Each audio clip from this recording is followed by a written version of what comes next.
Hello everybody, Pej here at Beginnings Treatment. Today just so you all know, yellow is my favorite color, and I decided to wear one of my favorite yellow shirts. And we're broadcasting live. Today's topic, first of all, I just want to know, like, as we go through this through this live stream, where are you guys? Like, which part of the country are you in? What state are you in? Type it in. Let me know. I'm always interested in knowing who's watching, who's in the audience, and then also tag your friends. Make sure that you tag your friends. We want to make sure that this is being seen by a lot of people. We have some good information today. I hope that it will be effective. Today's show is going to be basically based around working in recovery, your own recovery, and not mixing the two.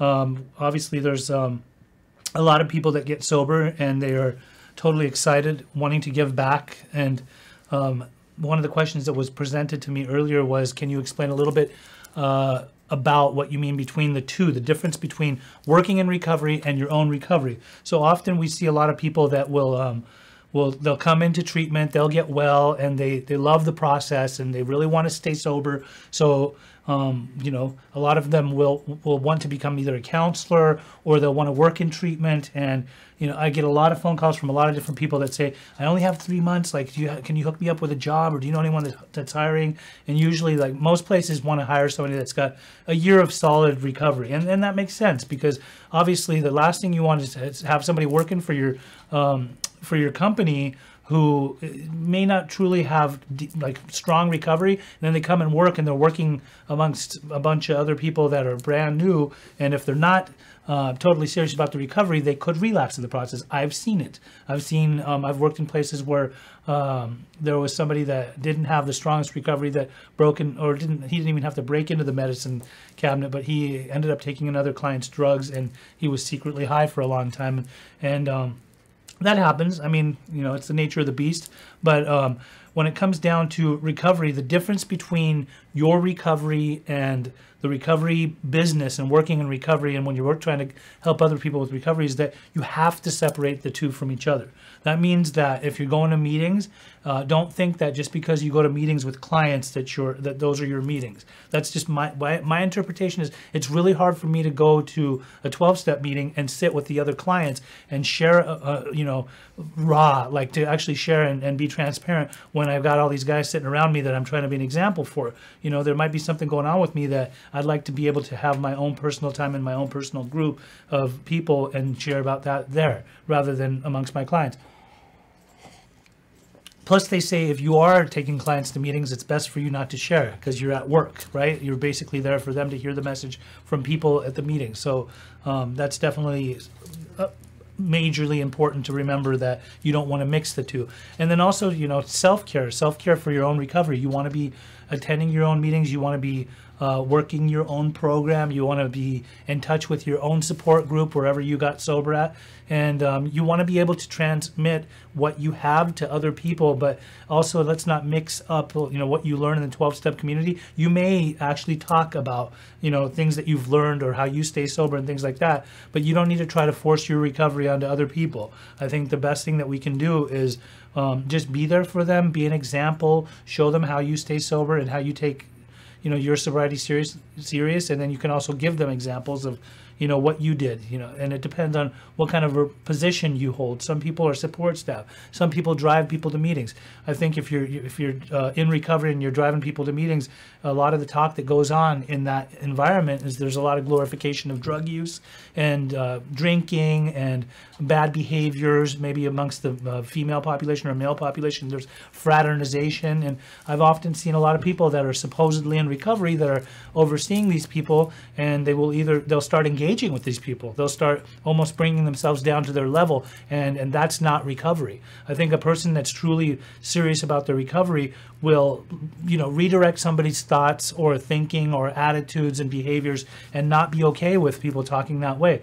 One of the things that I always saw was, if I was working in treatment, I'd see a lot of people on the front lines. They'd come in, they start getting well, then they start entertaining the thought of using and drinking again. Well, it's not cool when they start creating a plan or an unhealthy alliance amongst the other clients to where they want to actually maybe perhaps possibly go back out and use again. So the best thing that you could do is to quickly defuse that and make sure that that type of talk is not allowed or shouldn't be talked in that setting.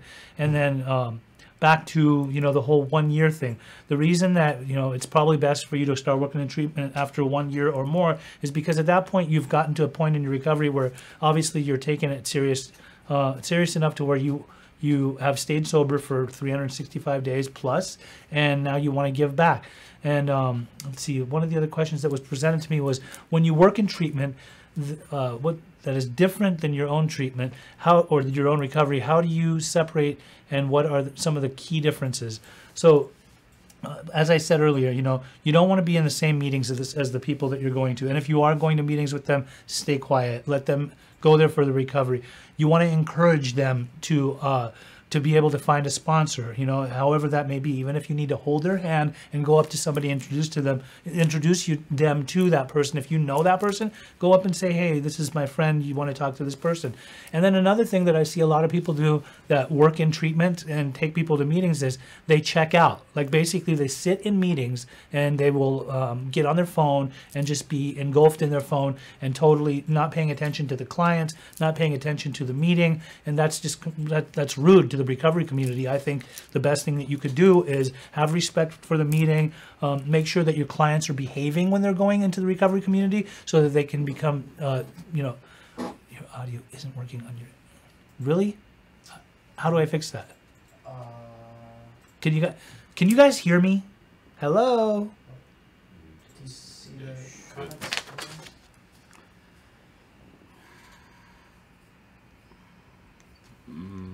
What's Is this it? Are they just not able to hear anything, or is it just slow? There's 4 people that commented that, They can't hear me? yeah, and you're, Can you check that on there and see if it's working? Okay, so should we end it and start over again? Well, no. Okay. let's see. Oh, yeah. Does this need to be up? Sorry. They really want to stay sober, so Is that on Teddy's end?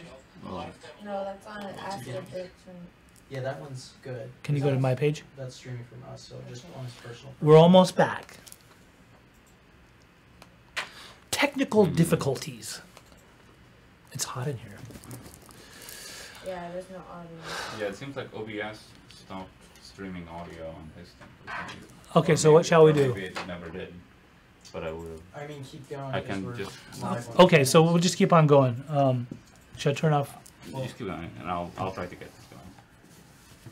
All right, so back to the questions. Do you want to turn off my thing though? No, it will just keep going. So. I'm gonna put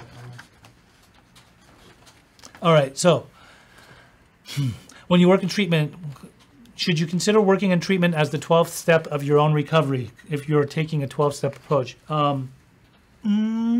That's a good question. I don't think that 12-step work totally consists of you and what you do in treatment. I think they definitely have to be separated. I remember when I was in school to become a drug and alcohol counselor, one of the things that my teacher had taught me was that you're not here to become somebody's sponsor. So your 12-step work belongs in the 12-step meetings. When you're working in treatment as a counselor, you're trying to help somebody break the resistance of getting recovery for long-term sobriety. So, you know, you're basically just being a worker amongst workers. It's not about doing your 12-step work. That means that when you're going to meetings, maybe you're occupying seats, but you don't need to be sharing.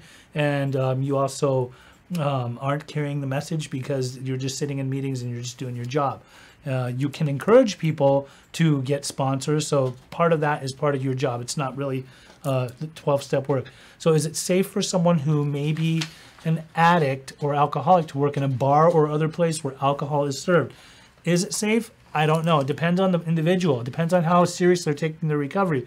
I think that, you know, I've known of people in recovery that work in bars as bartenders and such, but I don't know that it's always a smart idea in early recovery. I think that people really ought to check and see where they are with that, you know, because the temptation could definitely rise, and then, you know, it could become disastrous, and one day they might just throw in the towel and end up using and drinking? And how would you go about starting a career when all you've done in the past was deal drugs or no work experience? So obviously, like when you come into treatment and you come into recovery, a way to start a career is, even if you don't go in recovery, if you start with a get well job. Usually you try to find some type of a job that's going to get you back on your feet and get you back into everyday, just reintegrating back into society and becoming somebody that's just working, a worker amongst workers. And then over a period of time, you can weigh your options and see what you want to do and where you want to work. And how do you handle a hard day at work in sobriety? That's a good question. Okay, so I like to obviously pray and meditate in the morning and take that into my day with me. And I personally, I think when you're in recovery, at some point or another, I hope that you get to the point where you're cherishing every moment of the day. Because if you're cherishing every moment of the day, any kind of problem that presents itself, you're able to process it. And after a long day's work, because I remember when I was a case manager, I was spent. I've had all these different clients that I'd have to see. I'd have these groups that I need to run, and by the end of the day, I was just dying. I needed to go get like a reflexology massage. But I think at the end of the day, don't take your job home with you. When you get off, make sure that you go and you have some self-care. You go to the gym, or you go to dinner, or you be with family or friends or your loved ones or wife or whoever, girlfriend, boyfriend, however you roll. So I think that's all the questions. I hope I answered them all appropriately. And I was going to ask you guys, what kind of future live streams would you like to see? What kind of questions would you like us to cover? If you have questions, go ahead and write them in that little box down there. You can go ahead and ask us anything. We also have a couple of different Facebook pages. One is Ask an Addiction Specialist, which you can go on there and you can ask any question you want that's based around addiction, about alcoholism, and we always have different professionals. We have people that are in recovery that will be at your service and would love to answer any questions that you may have. We also have our Beginnings Treatment website. You can check that out.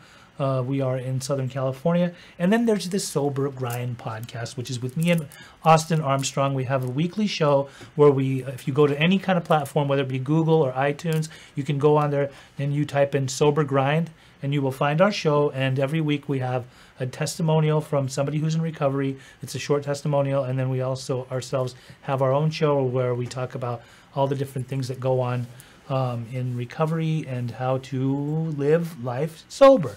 So I hope that did now just start working. Are there any? How come there's no questions or anything like that? Am I looking at the room? It's loading, or it might just populate as they come in. Anybody have any questions today at all?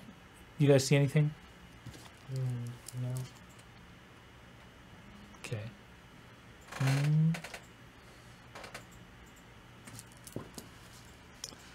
I think we're done.